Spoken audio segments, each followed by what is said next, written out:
Today's story we're going to be going over is one of the most perplexing stories I have read about. I only found about this case today and I did a lot of research onto it for this one particular video. It went from a nice family holiday to then a disaster. This is the story of Madeleine McCann. Let's get into it.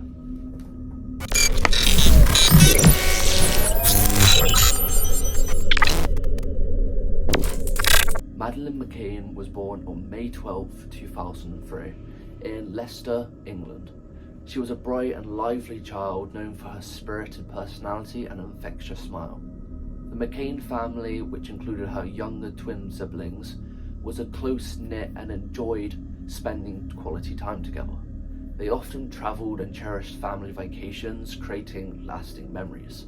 That's why they planned a trip to Portugal. It was a nice, charming resort town. It was in the region of Portugal. I can't really say the name properly. It's like Praia da Luz. I don't know if that's how it's pronounced, but that's what I'll go with. The town was known for its stunning beaches and warm climate. It offered the perfect setting for a family holiday. The McCanns rented an apartment in a resort complex, which provided them with both comfort and accessibility to local attractions if they wanted to go to them. On the evening of May 3rd, after a day of sun and fun, the parents decided to enjoy dinner at a nearby tapas restaurant with friends. They left their 3 children, Madeleine and her younger twin siblings. They were in the apartment, confident that they would be safe, which I think is a bit bizarre. See, I have to interrupt the story to explain something that I was thinking when I went over the story. Why would you leave your 3-year-olds and younger than 3, maybe about 1-year-olds in an apartment complex in this place that you don't even know? You're just leaving your kids there so you can have fun in a restaurant? Even I would never do that.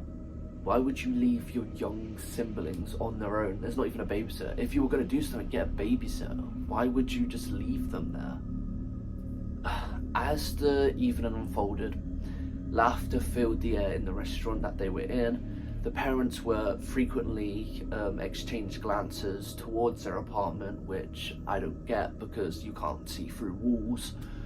And they reassured that their children were safe. They were reassured that they were peacefully sleeping, they were safe.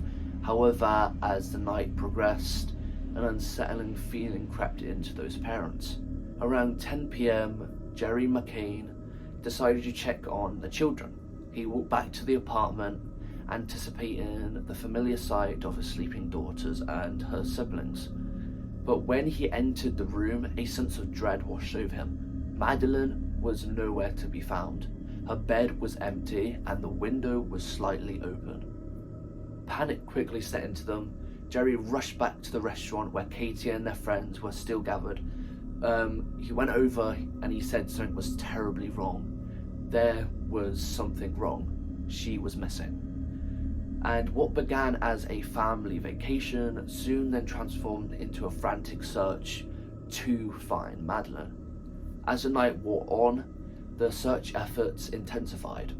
Everywhere was getting searched around the apartment complex. There was police dogs, there was helicopters, there was everything. The case became a global phenomenon, sparking debates about child safety, and it was just doesn't make sense. But that's what annoys me about this case. Why would you leave your children on their own in an apartment that anyone could have a key to, because you rent it? Anyone could walk in. And despite the tireless efforts of the search teams and the investigators, the night turned into an ordeal for the McCann family, whose hopes of finding their daughter were crushed. And the world watched as the story unfolded, and there was no sign of this girl. See, now we've gone over the story of her. I want to talk about my theories about what might have happened to this 3-year-old girl who was just going on holiday with their parents. There's like a few conspiracies out there what could have happened. It could have been a whole setup for the parents. Maybe the parents did it, but there's no explanation for it. They could have hired someone to come in through the window, but why would they do that? There's no meaning for it. But then there's alternatives of someone actually did break in, but why would they steal a child for? Why would they come in and steal a child? They could have stolen valuables. They could have stolen the watches, whatever they was in that hotel room. I just don't get why they went for the kid. And plus there was other two kids. Why didn't he just grab one of those, or she, or whoever did it? It's just like, it's so bizarre. It's one of those stories that the last story I did about John Lang, and how the police officers were just like haunting him basically, and just like following him. It was just bonkers. Now this story is about a girl just going missing in her bed while she was sleeping. Like, doesn't make sense. And plus the kids are 1 year old or something like that, so the other two twin siblings, they wouldn't have known, because it was just like they were 1 year old, weren't they? So it's like so many, some not ties, it doesn't tie in. It's just like some of it doesn't equal up. It's just like there's not that much evidence. They sweep the whole entire apartment for fingerprints and forensics and stuff like that, but nothing came back.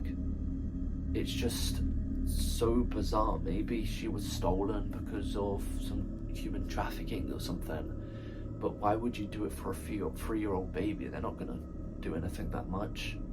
So give me your comments in the comment section and tell me what you think of this, because I still have no clue. But write your comment in the comment box, subscribe, turn notifications on, and I'll see you in the next one. Goodbye.